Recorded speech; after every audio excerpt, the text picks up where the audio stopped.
When you grow up as the easy child, you learn early that love isn't loud. It's quiet, conditional. You don't get celebrated, you get expected. That was my role in the family. I'm Ethan, 35 now, married to Claire, dad to a beautiful little girl named Lily. Built a stable life far from the chaos I grew up in. But no matter how far I moved, my parents, Richard and Elaine, never stopped seeing me as the backup plan. The one who'd answer calls at 2 a.m. The one who'd send a little help when bills got tight. The one who didn't need attention because I was doing fine. And for years, I played along. Until I saw that photo. It started a few months ago. Richard called, voice heavy with manufactured worry. Ethan, your mother and I, we're struggling. The house needs repairs. Medical bills piled up. We hate to ask, but I didn't hesitate. I transferred a significant chunk of savings, enough to cover what they claimed they needed, plus extra. Claire wasn't thrilled, but she understood. That's who I was, the reliable son.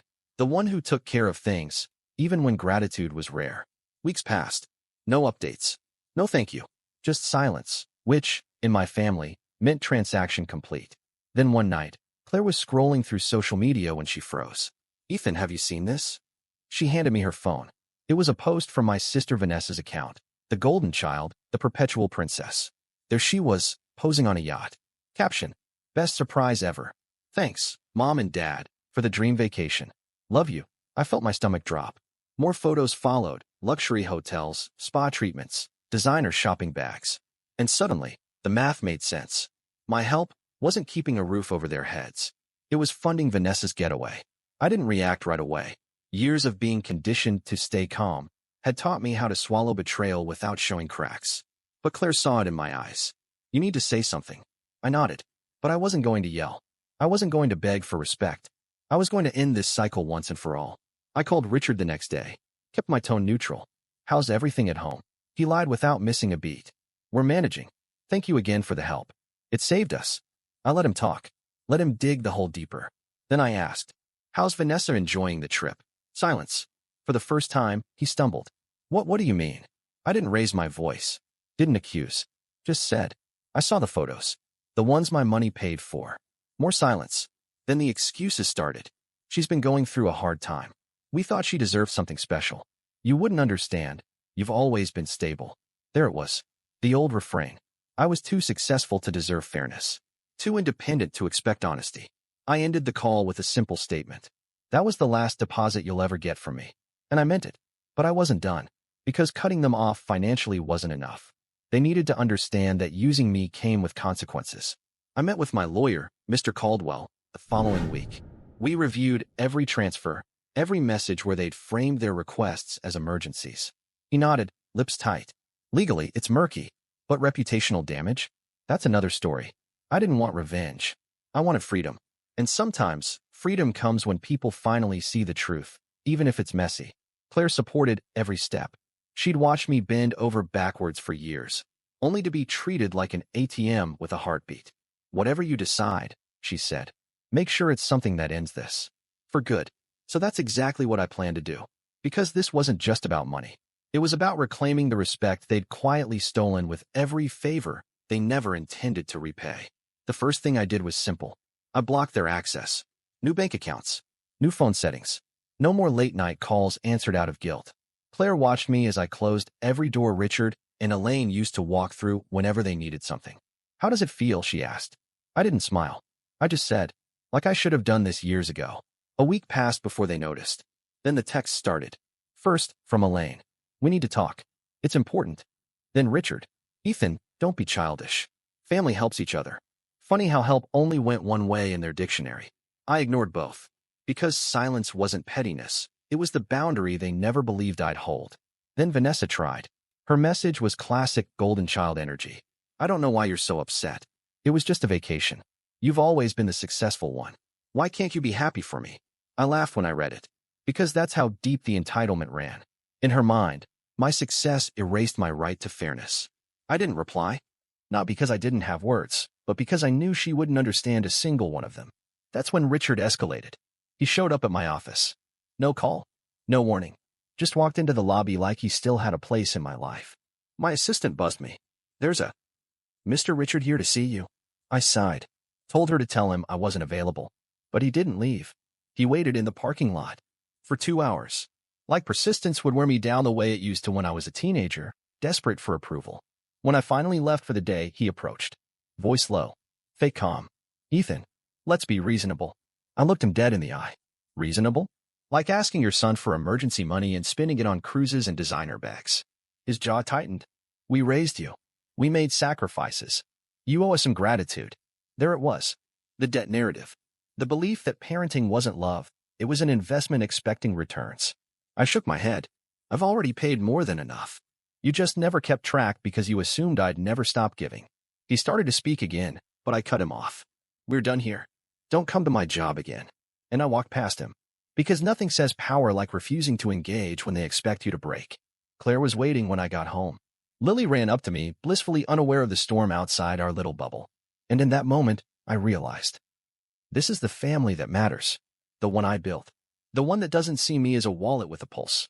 A few days later, Mr. Caldwell sent me an update. He drafted a formal notice, a clear, legal document stating that any further harassment would lead to action. I signed it without hesitation. It wasn't about suing them. It was about making it clear that I wasn't afraid to protect my peace anymore. Then came the real twist. Aunt Susan called. She never got involved in family drama, too smart for that. But this time, she couldn't stay quiet.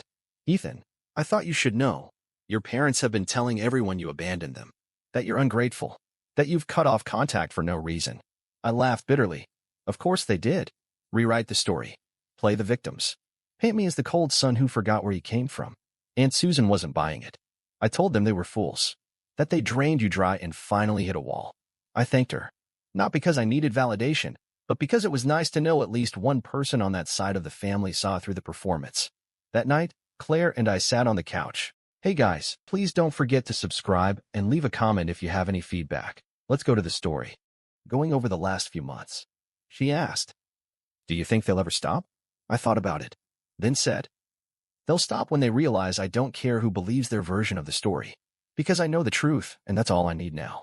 And for the first time, I believed it. It didn't take long for things to unravel. When you build your life on taking, eventually you run out of people willing to give. 2 months after I cut them off, and Susan called again. This time, her tone was different. Less gossip. More warning. Ethan, your parents are in trouble. I didn't answer right away. Because part of me expected this. She continued. Word is, they defaulted on a loan.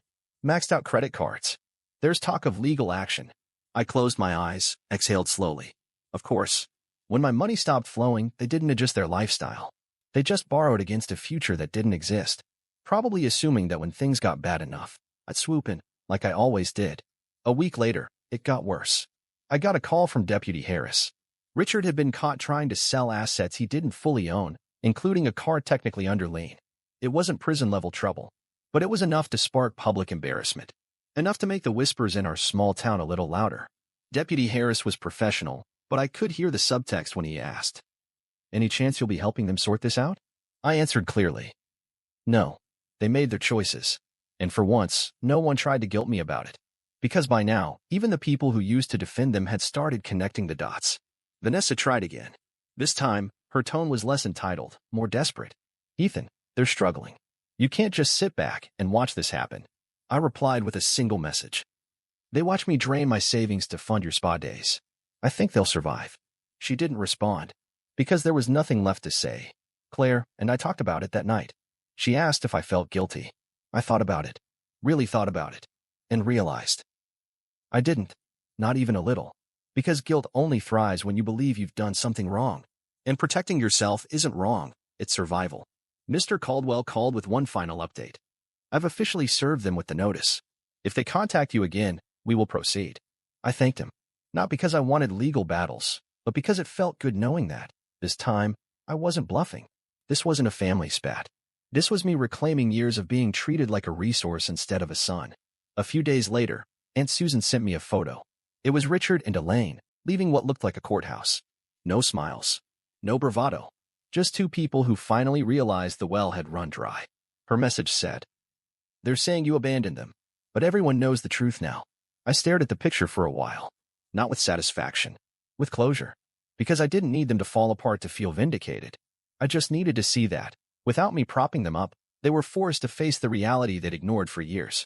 Claire and I celebrated quietly. Not with champagne, not with revenge speeches. Just a simple dinner.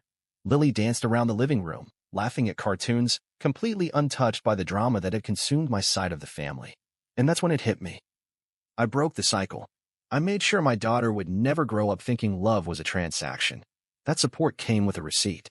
That success meant owing people who never invested in anything but their comfort. I tucked Lily into bed that night, kissed her forehead, and promised myself, she'll never know the weight I carried. Because it ends with me. It had been quiet for weeks. No calls. No texts. No surprise visits. For once, I thought maybe Richard and Elaine had accepted that I was gone, not geographically, but emotionally. Then the letter came. Handwritten. No return address. Just my name in the familiar, looping script I hadn't seen since birthday cards meant to mask disappointment. I almost didn't open it. Claire saw it on the counter that evening. Are you going to read it? I shrugged. Doesn't matter what it says. But curiosity is a stubborn thing. So I opened it. It wasn't long, but it was sharp. Ethan, we know things have been tense. We didn't handle everything perfectly, but we're still your parents. Family is family. Let's move past this. Come home for dinner. Bring Claire and Lily.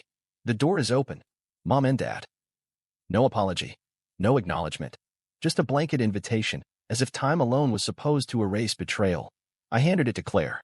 She read it, scoffed, and said exactly what I was thinking. They're not asking for reconciliation. They're asking for access. Exactly. Because once people like that realize they can't take from you financially, they pivot. They want back into your life, not to love you, but to leverage you again when the opportunity arises. I didn't respond. Not out of spite, but because answering would have reopened a door I'd already nailed shut. A few days later, Aunt Susan called. She'd heard about the letter. Of course, she had. Elaine never could resist spinning a narrative. They're telling everyone you're being stubborn. That they extended an olive branch. I laughed. Funny how they call it an olive branch when it's just fishing for another chance to use me. Aunt Susan sighed. You're doing the right thing. I just wanted you to know they're still playing the victim. Let them. Because I wasn't playing anything anymore. Vanessa tried once more, too. A message popped up late one night. They're getting older. Ethan, how long are you going to drag this out? I stared at it, then typed. For as long as it takes for them to realize getting older doesn't excuse years of using me. Blocked her after that. Not because I was angry. Because peace requires permanent boundaries, not temporary walls. Mr. Caldwell checked in one final time. Haven't heard a peep since the notice. Looks like they got the message. I thanked him. Not just for the legal help, but for being part of the first team in my life that didn't expect me to fold under pressure. Claire and I planned a small getaway to celebrate. Just us and Lily. No phones. No drama. No conversations about people who only knew how to take. As we packed, Claire asked, do you think they'll ever actually apologize? I zipped up my bag and smiled softly. I don't need them to. I've already moved on. And I meant it. Because real closure isn't waiting for an apology that's never coming. It's waking up and realizing you don't care if it arrives or not. On the first morning of our trip, I watched Lily build sandcastles while Claire read under an umbrella. And I thought about legacy. Not money, not names, but what we teach the next generation. And I realized, the best thing I'll ever give Lily is the example that loving yourself enough to walk away isn't cruel, it's survival. It's strange how quiet life becomes when you finally cut the noise. Not the external noise, but the internal one. A voice that says, maybe I should call them first. Maybe I'm overreacting. Maybe this is just how family works. It took me years to silence that voice. Now, I wake up every day without it. And that silence feels like freedom I didn't know I was allowed to have. It's been over a year since Richard and Elaine last tried to contact me. Some would call that sad. Some would say, but they're still your parents. But people who say that never lived as a resource instead of a son. They never had to weigh every phone call, wondering if this was the day love would finally show up, or if it was just another disguised request for help. Claire asked me once, if they genuinely apologized, would you let them back in? I thought about it longer than I expected. Because forgiveness is easy to talk about when the wound isn't fresh. But this wasn't just a scar, it was a reminder of who I had to become to survive them. And I told her the truth. I don't need an apology. I need distance. And I already gave that to myself. Because sometimes, closure isn't about hearing, I'm sorry. It's about never needing it again. Lily's getting older now. She asks questions sometimes. Simple ones. Like, Daddy, why don't we visit Grandma and Grandpa like my friends do? I kneel down, look her in the eyes, and say, because not everyone who shares your name knows how to share love. She doesn't fully understand yet, but one day she will. And when that day comes, she'll know that protecting your peace, even from family, is nothing to be ashamed of. I've spent more time reflecting on legacy than ever before. Not the kind Richard and Elaine cared about, not status, not appearances, but the kind that lingers in how people feel when they leave your presence. I want Lily to grow up knowing love isn't earned through sacrifice. Support doesn't come with strings attached.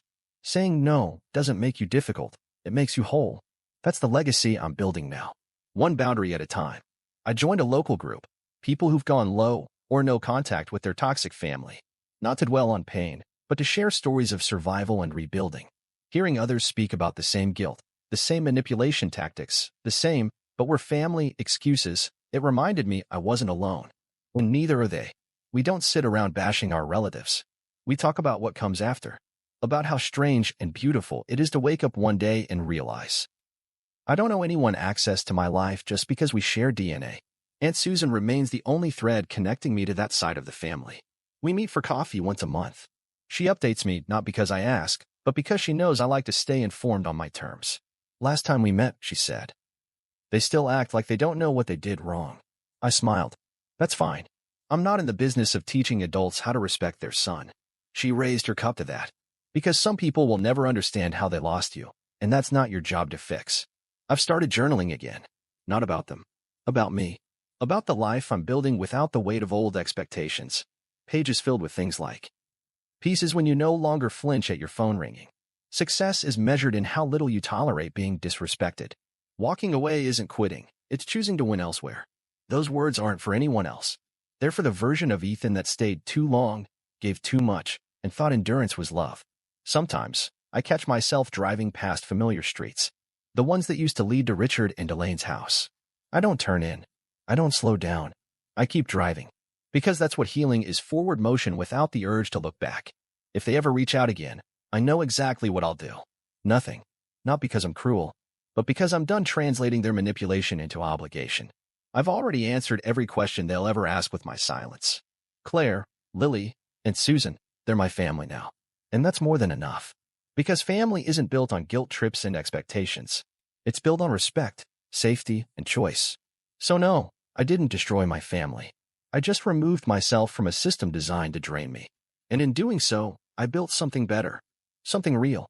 Something that doesn't require me to sacrifice my sanity just to be called loyal.